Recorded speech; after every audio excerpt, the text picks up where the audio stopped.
Hi, my name is Thelma. You've entered through my sewing room doors today, and I want to share with you a little bit about some quilting. You look at all this fabric that's here. It's a big mess, really. Some people would look at this. Actually, my daughter-in-law would look at this and think, that is no good, and she would throw it away. I know her. But I look at this and I say, man, this would make a beautiful quilt. Look at all these colors and designs and everything. It's so lovely. And that's how God is.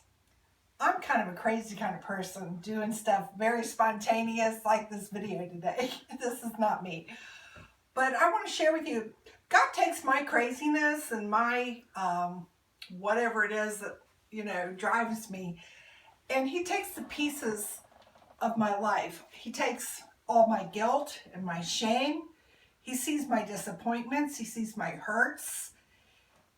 He sees everything about me.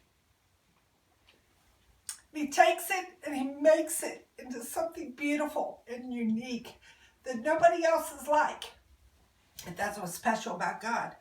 But then God will take someone else who maybe is a kind of a no-nonsense kind of person, straightforward, and he'll take that person. They see everything maybe in black and white, not like I see it. They're different than me, but God made them and he created them, and he takes them and he creates something like this. It's not as colorful and it's not as flamboyant as this quilt, but he takes it and he pieces it together, and he takes all their hurts and all their pain and all their anxieties, and he turns it into something beautiful. You have two different things, but they're both very beautiful, and God created them. See, we're God's workmanship. You may have been told your whole life, maybe by a father or a mother or someone, that you're not going to amount to anything, that you're never going to be any good. But God sees you, and he says that you are fearfully and wonderfully made. He created you in his image and in his likeness. I don't know of anybody else that can take ashes, old ugly dirty ashes, and make them into something beautiful. But that's what God does. I'm going to work on a little quilt here, a little piece of a quilt. I want to give you a little demonstration, but as I'm doing this, I wanted to tell you about a story in the Bible. I think it's the saddest story, in my opinion, for me. Saddest words I've ever heard. When King Agrippa, Paul was in court with him, and Paul was telling him about his life and how God had changed him and Christ had came into his life. If you know anything about the Apostle Paul, he was a very evil, mean person. He persecuted Christians. He was testifying against them all the time and letting them be put to death. But he had a transformation, and you can read it in the book of Acts, and I encourage you to do that. But he went into to court that day to see King Agrippa, and he was being tried as a Christian that day. And he went in and he began to tell King Agrippa, he said, from my youth, he said, I always did evil. He said, I was always tormenting and persecuting Christians. And I imagine Paul probably burnt a lot of bridges in his life.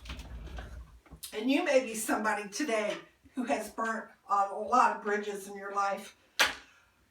Maybe you've rejected your children. Maybe you might have even cussed your mom. I hope not. But you might have felt like, man, I never can go back and regain that. But use Paul as an example today. Paul did a lot of terrible things, but God still used him. And when he went in to see King Agrippa that day and to plead his case, the saddest words I think I ever heard, King Agrippa said, Paul, he said, almost thou persuadest me to be a Christian. Today, if I can do anything, I would persuade you to give Jesus Christ a chance. See, he can take your brokenness. He can take all the pieces of your life, all your fears, your anxieties, your disappointments, your worries, everything that you think is terrible. Jesus can take it. He bore the stripes on his back. He died on the cross. And he can make you white and pure and whole if you will let him. But it's just as simple as this little song. Into my heart, into my heart, come into my heart, Lord Jesus. Come in today, come in to stay, come in to my heart. I'm going to stop. Lord Jesus.